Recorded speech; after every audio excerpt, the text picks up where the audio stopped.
Peggy 12. Hello, I'm Stone Labrandy, the lead designer on SimCity. I'm excited about this game, and I want to give you an early inside look and talk about what makes this SimCity special. The team is still hard at work, and the game is only going to get better as we get closer to the ship date.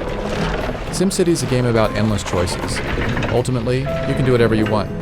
You can focus on growing your population, increasing your wealth, and even building a city that looks like your hometown. Whatever your motivation, you have the power to experiment with a number of different strategies. How you choose to play will influence your city, the neighboring cities, and the lives of all the Sims across the region.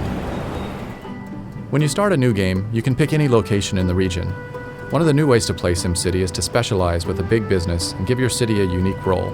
If I wanted to build an industrial city, I might pick this area near the water so that I could have access to large cargo ships. But I'm a gambler and I want to build a casino city. So I'm going to start in this area because these train tracks will bring in more tourists. Before I can build casinos, I need to establish basic city infrastructure.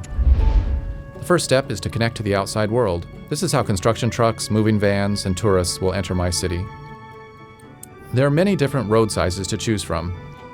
I'm going to make the connection with a wide avenue because I expect a lot of traffic on this road. Off to the side, I'll draw a smaller 4-lane street for city infrastructure buildings. Over here, I'll draw another road for residential housing. In the zone palette, there are 3 different zone types: residential, commercial, and industrial. I'll start by zoning a residential area where I want my houses to appear. I just paint along the roads like this.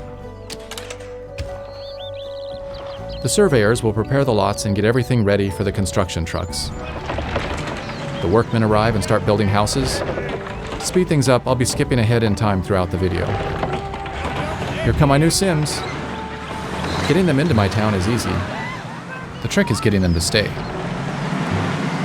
All Sims need 2 things: money and happiness. I'll start with the money first. Sims need jobs in order to make money. A simple way to create jobs is to build some factories. Factories also generate tax revenue, which will help me pay my city's bills. I zone for industrial just like I did for residential. I'm only going to zone a small area here because I don't want too many factories. They're pretty dirty and they won't help me attract tourists. Every Sim in this game has a personal agenda. We can see what this Sim's up to by clicking on him and following him around. Looks like this guy's anxious to get to his new job. Oh good, looks like he found one. I also need to keep my Sims happy. Once they get their paychecks, they'll try to spend their hard-earned money to buy happiness. Unfortunately, my city doesn't have any stores yet. I'm going to fix that by placing some commercial zones along this main strip to make it easier for the Sims to shop on their way to and from work. I want to zone for a lot of commercial buildings. Not only can my Sims shop here, but the commercial buildings are also going to attract tourists, which will benefit the casinos I'm going to build later. You can see by this flashing red icon that the Sims are asking for electricity. If I don't give them power, the city can't function properly. I'm going to take care of that by placing a wind power plant right over here. Wind power is great for a small town. It's cheap, it's clean, but unfortunately, it doesn't generate a large amount of electricity. As my town grows, I might need to build a bigger power plant or make a deal with a neighboring city to get some power. As the sun goes down and the first day comes to an end, you can see the building lights coming on now. By turning on the electricity data layer, you can actually see the power flowing along the roads. As the buildings receive power, the Zots disappear one by one, and now my city's ready for the night. Okay, the sun has come up and I'm ready to start a new day. Today I'm going to work on more of the basic infrastructure that will keep my Sims healthy, happy, and productive. When my Sims need something, they don't keep it a secret. This flashing icon tells me that my buildings aren't getting any water. Let me take care of that now by placing a water tower. Before I do that, I need to see how much water is available. This data layer gives me an X-ray view of the water table. The darker the blue, the more water is available to pump. There's a large amount of water over here, so this is a perfect spot for me to place the water tower. All buildings must be placed along roads. I don't expect too much traffic out here, so I'm going to draw a cheap 2-lane road to the aquifer. The water flows along the roads just like power does. There's no need for me to construct a separate pipe network. Alright, looks like the water problem's solved. Whenever the Sims use water, they immediately convert it into sewage. In this view, you can see that the sewage is starting to build up in the pipes. If I don't take care of this problem soon, it's going to get converted into ground pollution, which creates sickness and lowers the land value. The quickest and cheapest way for me to deal with this problem is just to dump it all into a corner of the town and hope that my Sims don't notice. I'll draw a new road out into this forest and place my sewage pipe over here.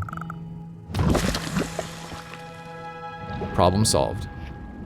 In addition to sewage, Sims will also generate garbage. My town is still young, so I don't have a garbage problem yet. But since I'm already polluting this corner of my town, I might as well place my dump here too. It's important to make sure that you keep your garbage and sewage away from your water supply. If the ground pollution gets into the pipes, your entire city could get sick. Garbage trucks will drive around town, picking up garbage cans and dumpsters. When a truck gets full, it'll return to the dump and unload. Eventually, the dump is going to fill up, and then I'll either have to expand it or start burning the garbage. But that's a problem for another day. I also need to keep my city safe, and my casinos are going to attract a lot of criminals. I could wait until the crime becomes a problem, but it's usually smarter to be prepared ahead of time. Notice that the data layer is showing a green overlay on the streets that are more likely to be patrolled. Crime problems tend to occur in commercial areas, so I'll put my police station over here. There, I have all my basic services in place, and I'm generating a fair amount of money in taxes too. That was a productive day. Now that I have a solid foundation, it's time for me to start specializing in gambling. To save some time, I've jumped forward a few days. My city's a little bigger, and my population has grown. As I mentioned earlier, one of the new things you can do in SimCity is to create a big business. I'm ready to start building up my casino empire now. Casinos can generate large profits, but only if you can get enough tourists through the door. I can't immediately start building a fancy Las Vegas strip. Like everything else in SimCity, I'm going to have to earn it by starting small and then working my way up to greatness. Each casino caters to a different wealth class of tourist. These casinos cater to lower class, these to middle class, and these to upper class. I only have enough money to place this small gambling hall, but if I can make it profitable, then I'll be able to unlock bigger and more expensive casinos and attract wealthier tourists. Right now, I just need to focus on getting as many tourists into this casino as possible. The regional road will bring in some tourists, but not enough for me to guarantee a big profit. To increase the flow of tourists, I need to provide an alternative mode of transportation into this city. There are several options available to me. Since we already have rail running through the city, this is an easy decision for me to make. I'm going to go with trains. I'll place my train station here to provide tourists easy access to my gambling hall. Tourists will go to any commercial building in my city, but I want to encourage them to gamble, not spend their money on souvenirs and restaurants. Now, I need to connect my station up to the main rail line. This is similar to how I draw a road.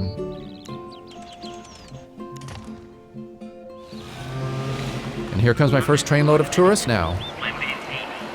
Looks like my little gambling hall is a hit. I'm already making a profit, and things are looking good. My casino city is off to a good start, but I still have a long way to go. That's one of the great things about SimCity. No matter how much you do, there's always new things to try. Thanks for watching. See you next time, and we'll take a closer look at multi-city play in the region.